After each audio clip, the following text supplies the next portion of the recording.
What if a single word in the Bible was never meant to be there? What if that one mistranslation shaped how entire cultures understand love, faith, and identity? That mistranslation happened in 1946. And for decades, it has been repeated, defended, and weaponized. Now we're tracing how that moment continues to echo across churches, classrooms, and countries. We're exploring how misinformation about Scripture spreads and how critical thinking, education, and honest dialogue can help us see the bigger picture. This is the 1946 Culture Shift Tour, UK, a journey through language, belief, and the stories that shape us.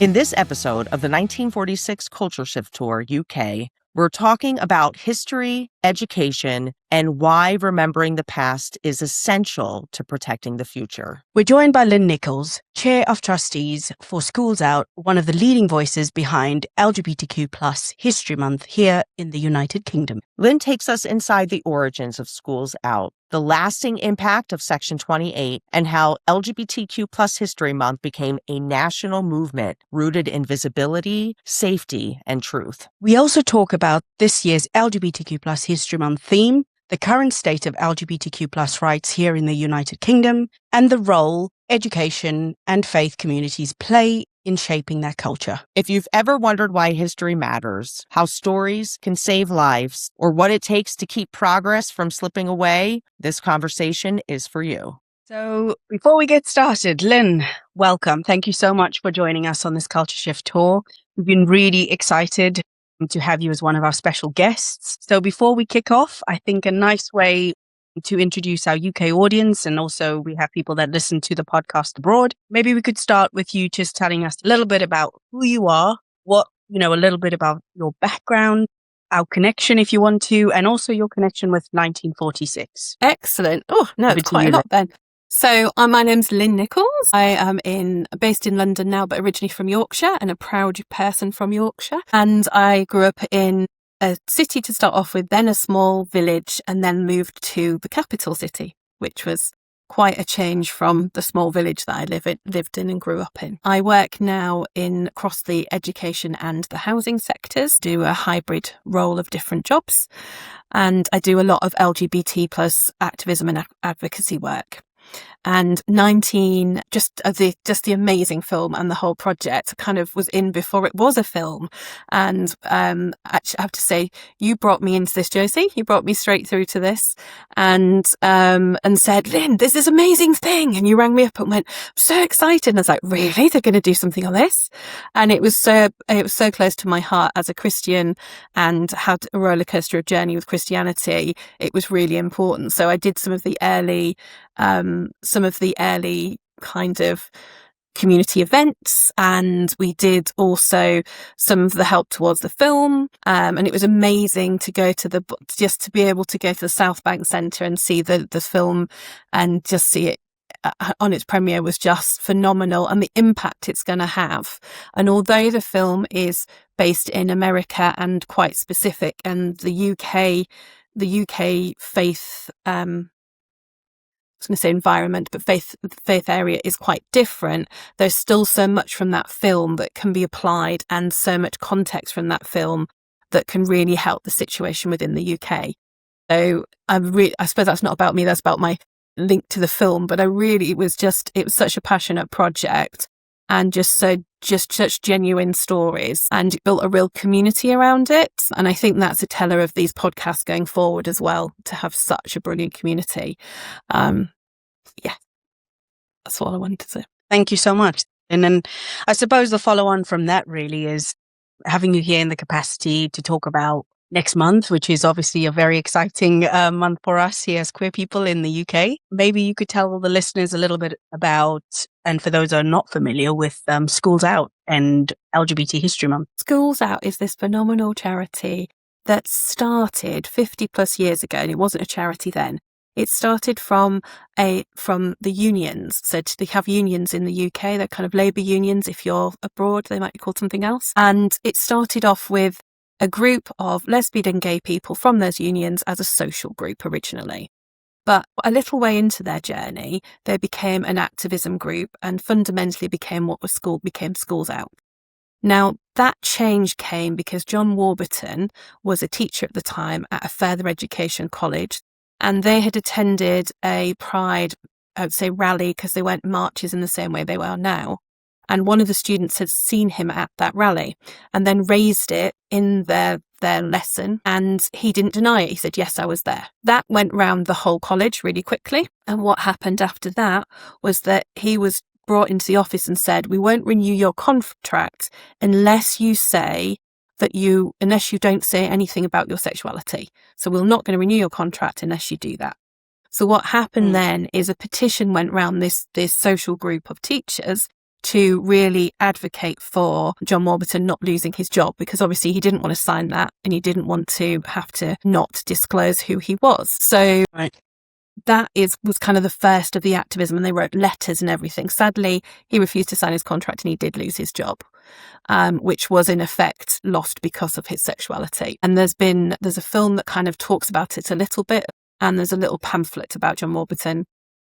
So from there, Schools Out advocated for LGBT plus teachers, so advocated to help and support LGBT plus teachers, working with them in an environment that obviously wasn't necessarily as welcoming. And you've got to think they started over 50 years ago, so the laws were much different to they are now. So there's a lot of things at play. Schools Out did lots of work starting to make sure there was LGBT representation in the curriculum, working with teachers' unions, and trying to tackle bullying. Then, unfortunately, we hit the 90s. Not because, unfortunately, the 1980s were brilliant, but the teenagers, and the music was brilliant, etc. But they hit the 1980s, and we had something called Section 28 that was brought in. And Section 28 was a piece of legislation, and it was brought about. You've got around this time, you have to think as well, we had the AIDS crisis in the UK and across the world at this point. And there was lots of negative press about homosexual people. And then there was Margaret Thatcher, who was the Prime Minister at the time, turned around and said, we didn't want to promote pretend families. So likening LGBT families to pretend families. And so this piece of legislation came out and said in public sector settings, you can't promote homosexuality. Well, promote isn't really a word in law. In the same way, it's not got a definition, so it could be quite broadly So what that meant is local authorities, and libraries were often under local authority control, suddenly couldn't be seen to promote homosexuality. And that also had the impact on schools, that schools then felt that they couldn't do anything about LGBT plus people and identities within school setting or tackle bullying for that reason. However, Schools Out and the unions had found a loophole, and the loophole was that actually they only applied to local government, and the schools had been taken out of local authority or local authority control. So that meant actually the law didn't apply to schools. However, even though Schools Out and unions campaigned to get that message across, that message was still seen as applying to schools. So that meant that many organisations, there were some that didn't, but many organisations then, in effect, took it as a blanket ban, and we are still now having the impact of that ruling. It did also, affected libraries and anything under local authority control. So it was a real mixed picture. That meant teachers were fearful for their jobs. It meant that there was, for their own jobs, if they were an LGBT plus teacher, they were definitely fearful for their jobs at the time. Other people were out and open. So there are some people who were out and open and they were in a setting where they could be, but that wasn't everybody's experience. The majority of people did not have that experience. So it was a really disruptive and really gave a whole generation shame. So there was massage of shame that came with that. That meant through my schooling, when I went to school, Section 28 was in force by the time I went to school. And that meant that I didn't have any representation of LGBT plus people throughout my entire schooling in any way, shape or form because of that. So that meant that affected an entire generation of people. And you can tell it affected a generation of people. There is an amazing book by Alice Osman that's made into a show called Heartstopper. And for a generation of people that went through school during that time, a lot of the sentiments online, and certainly my own personal sentiment, was it was brilliant, but I almost grieved for what I didn't have. It was that sort of process. So Section 28 had lots of implications. Schools Out during that time fought to repeal it and were part of the arts lobby with like Ian McKenna and lots of other people, and tried to repeal it. But they also held teachers' conferences and supported teachers and provided lesson plans and tried to really get that message out that you could still support, and did a whole program calling Stamp Out Homophobia during that period as well. And I remember when I came down to London in 97, I went on a couple of demonstrations to basically fight for the repeal of Section 28. In fact, my actual first protest was to fight for the rights of LGBT inclusive education and to get rid of Section 28. So I've a long journey with it. It did finally get repealed in 2003 in England and Wales. And so Schools Out at that point was chaired by the amazing Paul Patrick and Professor Emeritus Sue Sanders, who is still with Schools Out today. And they had the idea to create a dedicated space in which to celebrate LGBT plus history, because it had been so often forgotten and hidden and pushed under the carpet. And lots of documents said, and she lived with her friend. And although there was historical evidence out there, it wasn't in the public domain. So and for LGBT plus people, we didn't know our own history because we hadn't been allowed to learn our own history. So this was a real significant thing, and nothing really happened when it ended. So they wanted to create a vehicle in which we could reclaim our past and celebrate our present and create our future. And that's how LGBT History Month was born. And the first launch was in 2003. And that was in Southwark. And there was about 14 people on stage because we wanted to be fully representative. And we made sure at that because we wanted to get the message that LGBT plus people come from different ethnicities, may or may not have a disability, may, across the whole spectrum, come from different countries, come from different places. And it's just a case of different economic backgrounds, different religions, because yes, you can have a faith if you're an LGBT plus person, and they wanted to really hammer that message home. Now, that first February, we thought maybe there'd be one or two events, but there were hundreds. So lots of libraries really went with it because they hadn't been able to for a period of time. It was almost like having a book ban for them. So you had a lot of events that happened, which was brilliant. And the reason February was picked was because February had a half term. So within the teaching calendar, February was in the UK, it's a quieter month, if you can have a quiet month in teaching, but it's a quieter one. And there's also a half term in it, which meant that if museums and libraries did something, families would be able to see it as well. So that was the idea behind it. That's how LGBT plus History Month was born.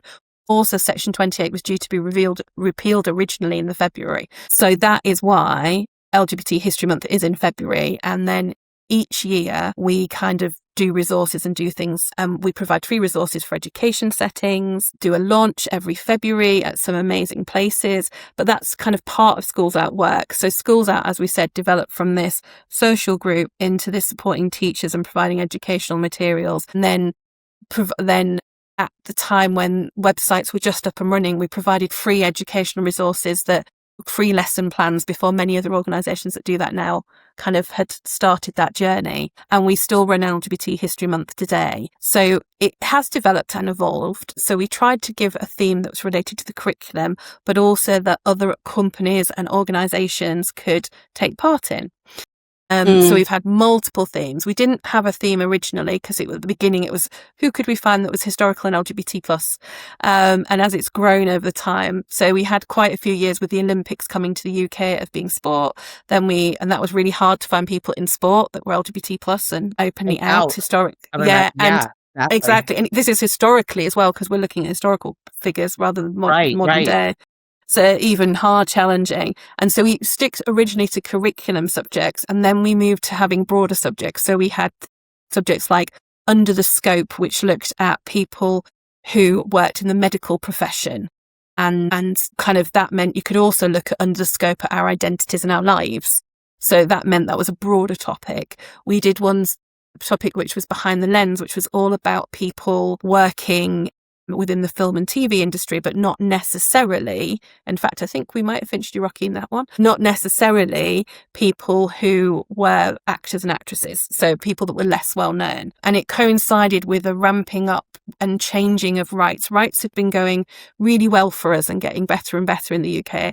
And then we'd started to see a turn in them, which is the kind of look under the scope, hear people's stories, because stories have such power to transform and change people and to promote empathy. This year is science and innovation. You still say LGBT plus rather than LGBTQ plus, because Q can still, representing queer, can still be quite challenging for some people, because in the UK it had some quite negative connotations, and so we chose LGBT plus to be more inclusive.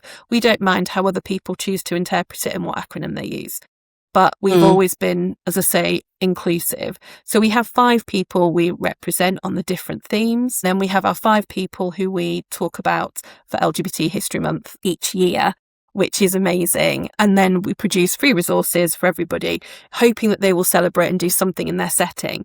What we didn't realise is how many businesses and services would take part, which is brilliant. So a lot of them do. And LGBT History Month started because we didn't really have a Pride Month in the UK. So Pride Month wasn't a thing when LGBT History Month first started. We had Prides, but they happened all throughout the year in the UK. And we had our London Pride, which is usually in July. So LGBT History Month was that first starter in. So one of the things we're really keen on is to make sure we're as representative as possible, because there's this image that it's a new thing, it's a modern thing being LGBT plus. And so we try to make sure we feature people from different eras. So we've got somebody from the 16th century, for example, who's represented, and somebody who's from the 20th century represented within our 5 historical figures. And we try to have somebody who is representative of that people might know, and the others which are people that we don't think people will have heard about. And that's the point, to learn about new people. And we always make sure that the list is ethnically diverse as well, so that we have true representation of the UK. So this year's people, and the theme is science and innovation, which, as a bit of a geek myself, I was very, very excited to have science and innovation as the theme. Science obviously fits in really well with school setting and the curriculum. Innovation could be in any sector. So you could have done anything that's innovative in that sector. And there's LGBT plus people there's a lot of LGBT plus people who are very creative and are innovators of their fields. So we thought that would be a really good time to shine a light on it. Our school's resources look at people who have passed, but during the month we'll highlight 28 people related to the theme on our social media, a mixture of people who are working in those fields now, and a mixture of people who are historical. So yes, there's lots of free resources. We've created little videos, we've created schools activities, so tutor activities, school clubs activities, maths and science activities, and that's thanks to the brilliant work of Prism Schools Out and our amazing project worker, Sarah Cosgrove, who's just fantastic. And then, not as related to the theme, but equally important, is a project with Ink Brew Productions, which is called BBC The First Homosexual. And it has links to 1946, which is why I wanted to mention it. So that is about a programme that was happening in the UK on the BBC, and it was sort of like the first televised programme, but it does deal with some topics around conversion therapy within that. It's quite closely akin to religious conversion therapy, etc. It's now been turned into a play, and the play is now on release in a variety of locations, not quite national, but a variety of locations across the UK. And then from that, we are hoping to develop then a teaching resource, so then that can be used in schools, but that's a further development to work across in partnership with Ink Brew Productions and Marcus, who works with them on their education side. So that's been really, really special to bring all of that together. So there is a lot going on with Schools Out. We want to make sure that education is a safe place for all LGBT plus people to thrive in and not just survive, thrive in, and feel safe and seen and supported. Our resources are all provided for free, and this is the best thing ever. Schools Out is still volunteer led completely. I actually want to go through the timeline a little bit here, because there was so much information, amazing information that you just shared with the audience. No worries. So it sounds like, right, so Schools Out came out of a need because LGBTQ people were being erased, not only in the schools, but in the public sector. What year was that Schools Out was started? So Schools Out was 1974. 74, right. Okay. And then it was the 80s. That's when Section 28 really started to was introduced and then hammered down. And then for, it seems like almost 3 generations, or not 3 generations, 30 years, almost 3 decades, it was live, present, built into the culture. And then now there's been an erasing of talking about LGBTQ people in public spaces, hence the need to bring back LGBTQ voices. And that's when, in 2003, LGBTQ History Month was born. Did I get that all right? Great. Yeah, pretty much. I love it. Go ahead, Josie. Yeah. I was going to say to you as well, if you think about the link then, so 2003 was, the change. And then was it 2005 was the announcement of civil marriage in the UK? Yeah. In that, you see how close, so 2005 was civil partnership was made legal and people were allowed to do that from same-sex couples. And then it wasn't until 2010, am I wrong? Or I was it can't 2013? say because I got civil partnered and then transferred over, and if I'll be in trouble if I go get the date wrong. And I think then it was 2010 or 2013, one of those dates when it was then marriage equality. Because I remember going out on the marches with Stonewall and calling for marriage equality, not just civil partnership. Effective in 2014. 14. Yes. So in 2014, that's when that came in, and that meant that we could. I remember because if you'd already civil partnered, so my wife and I, we civil partnered originally, you could transfer it in the first year for free without having to do anything to marriage if you wanted to. You didn't have to, but you could. And there's different rules, and some people decided civil partnership worked for them, other people wanted to move over to marriage. I remember being most upset when I moved over to the marriage to find that on the civil partnership certificate it had both your parents. On the marriage certificate, it only has your father. And I was like, what? But my mother gave birth to me. So I remember finding that really annoying. Yeah. Patriarchy. All right. So going back to the timeline. So Schools Out in mid 70s, then you are introduced to it. It sounds like around 1997 and what your first being out in. Yeah. Oh, so me and Schools Out. So I definitely. And then, when did you become the chair? I want to hear this. Yeah.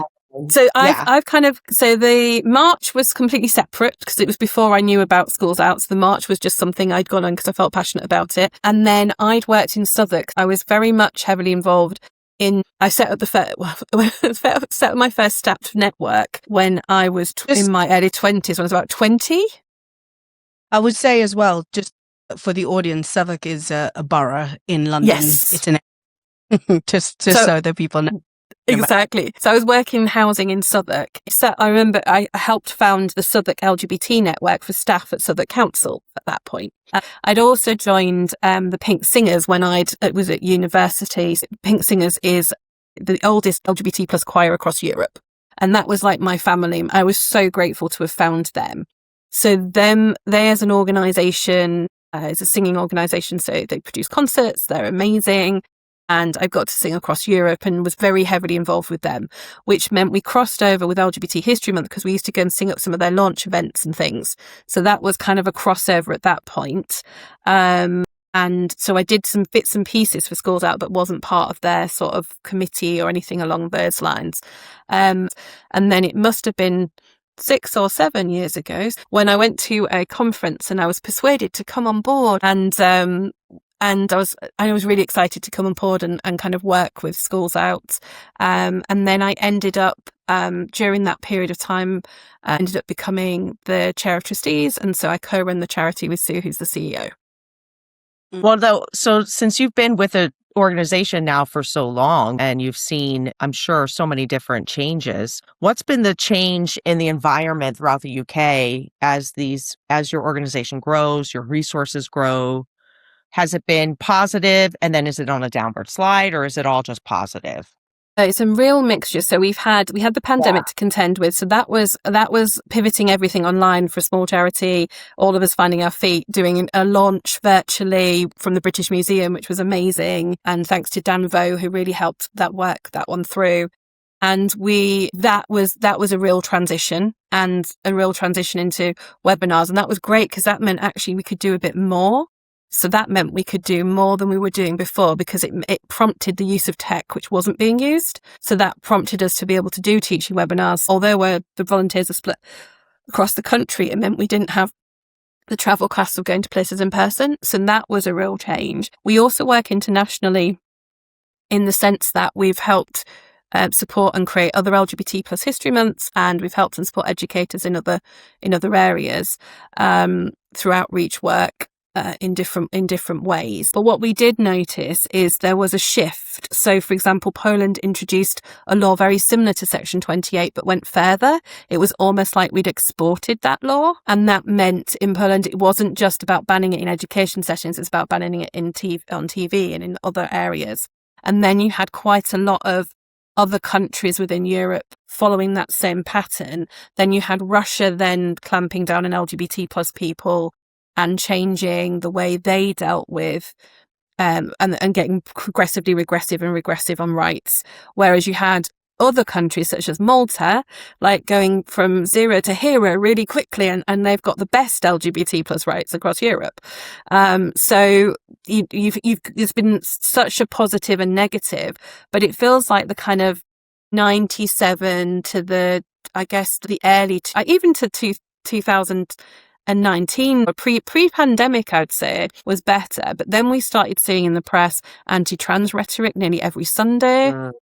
And language that was used against lesbian and gay people as part of Section 28 being used again. You could almost and people have put article by article next to each other, and it's the same sort of rhetoric come through. It ramped up a little bit due to politics in other countries. So when in America, the current president was president previously, there was a shift.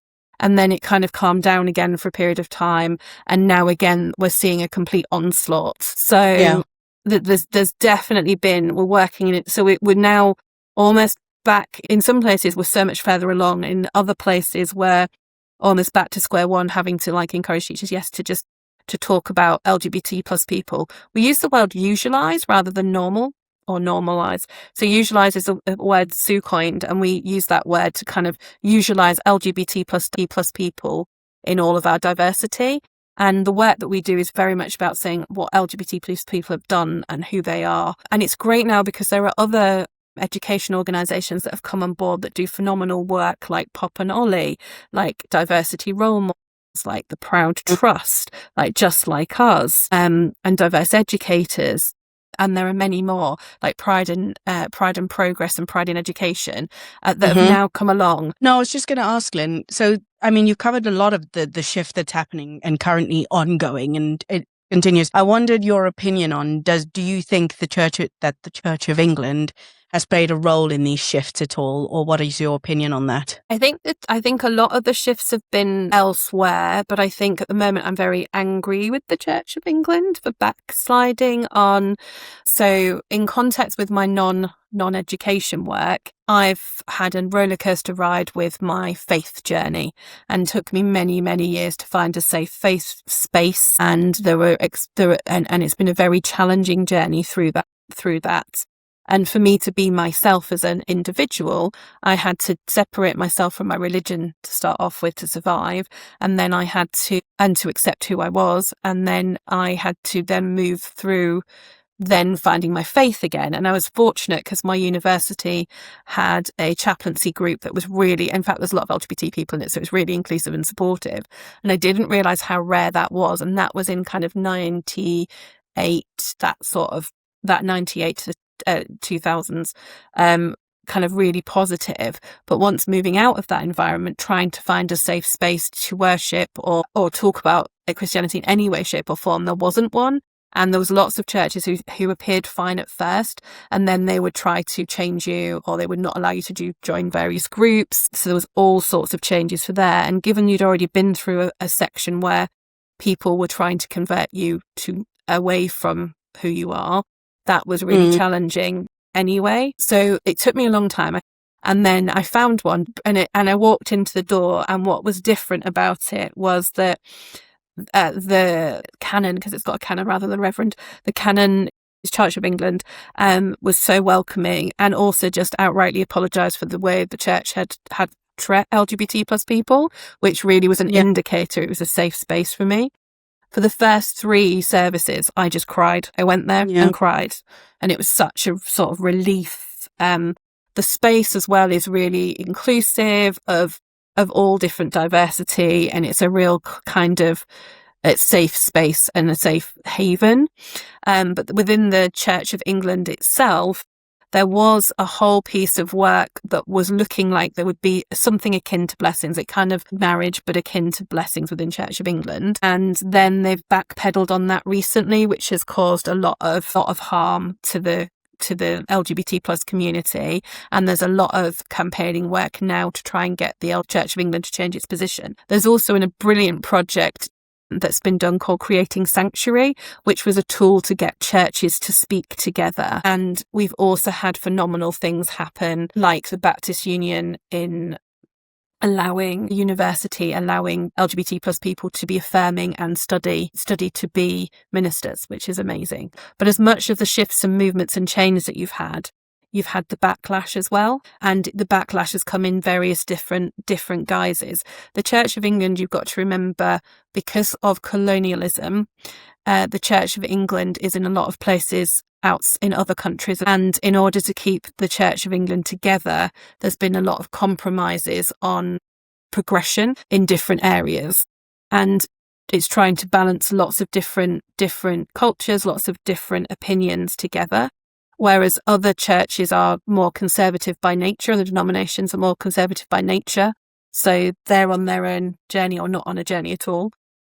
And then you've got other denominations in the UK that are really affirming.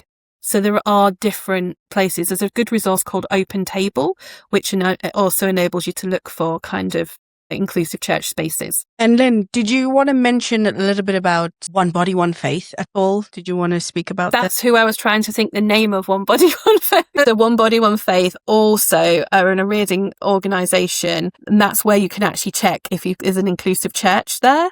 And they also do a lot of advocacy work through. So there's a brilliant website on there, and there's lots of ways in which you can support them and get involved. Whenever you go to any Pride, you always see them. They're very visible. One Body, One Faith. I know the first time I ever saw Gay and Christians, I'm pretty sure I saw the group there at Pride. Am I right in thinking that? That's definitely them, right? Yeah, it was, yeah. Because originally it was the lesbian and gay Christian movement, and changed to One Body, One Faith. And they do some amazing advocacy work, as well as being present to try and encourage people that there is a safe space for them.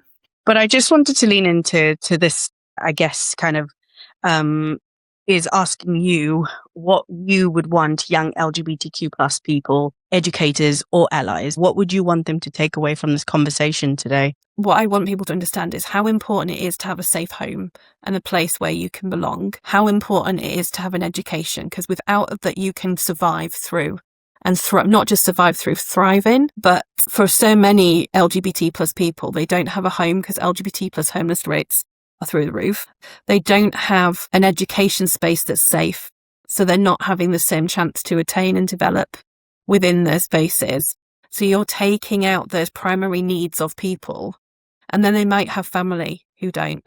What's been brilliant about the shift is that legacy of shame shifting, why it's so important, because there's so much more access now to LGBT plus lives and identities than there has been before. And so that shame and that, because that takes so much for you to move past from. So what I want is for an LGBT plus person to know that they are loved, they're exactly who they should be, and that's it, so that they don't feel any shame. And that if they're in a situation now that isn't safe, and that they've got to survive because of circumstances, that there isn't a way out of said situation, that there are support agencies and things out there that they can go to. And also that it does get better in many ways, and because you can find your community and support network through. But for educators out there, LGBT plus, it's not about necessarily just creating LGBT plus inclusive space. It's just about creating an inclusive classroom for everybody, because that way everybody can feel that they can belong and everybody can actually give their best, and it's that really work on that school ethos as well coming through. And many educators really want to do work, but they're worried about governors, and I think governors have a real role to play with schools. they need to indicate that they want their school to be an inclusive school, that every child that goes through that school will feel safe and seen and supported. And that's part of their responsibility. And I think if you get the shifts there, when backlash does happen from time to time from parents, it can be really well managed. And I'd say bring your school community, including your parents, with you. With schools and education settings, it's not just enough to train teachers. You have to train everybody within your settings. And you have to really embed that culture, the same as in workplace settings. So for young people today, there is a bright future out there. It may not always seem like that. Find your joy, find your people, be safe. And for everybody else out there, it's really important to be an ally and to just have a conversation. I think often we learn so much more from the stories from other people and from just speaking to other people and having a safe space to ask questions. I just think that's such an important thing because we can learn so much. And it sounds like a lot of the things that are happening in the UK in regards to the public arena and then the church space are pretty similar. And the work that you do and the work that we're doing, Josie and I and the team at 1946, helping to dismantle misinformation about LGBTQ people. But that's why we wanted to ask about the church connection, because, a lot of this misinformation about LGBTQ people stems from our mistranslations of the Bible and misinterpretations of the Bible. Yeah. And different to the States, in the UK, a lot of the primary schools are still church-based. So they're church-affiliated primary schools because that's how they were founded originally. So a lot of primary schools still have that faith connection, which is really important. Why it's really therefore important that faith spaces are LGBT plus inclusive. Right. Because that connection, which wouldn't necessarily be there you do have some schools in the States that are, but they're particular schools that are for people from particular denominations, but it's not the norm, whereas a lot of the primary schools across the UK are. So that is a big difference and a big shift through. I'd also do a shout out to say it isn't all doom and gloom. There's lots of positives. There's so many more LGBT education groups and people trying to create education to be more inclusive there than there ever has been. There is a whole group of amazing people across the housing sector that are working really hard to create that through things such as the House Proud, or the LGBT housing pledge as it's now known. So there's amazing things that have happened and still continue to happen.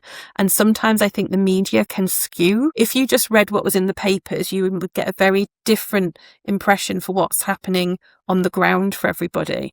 But what I would say is for our trans and non-binary siblings, for me, that their lives have become extremely difficult, and just to live their ordinary lives has become a real challenge, and to go out the house and to go to work and do the things that everybody else does.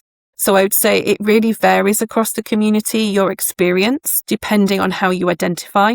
And I think that has been the big shift, where before the shift was about lesbian and gay and bisexual people, the shift now is definitely against trans and non-binary people. And I think also we forget within this melting pot that there's so many different identities. You have asexual people who conversion therapy is still legal in this country.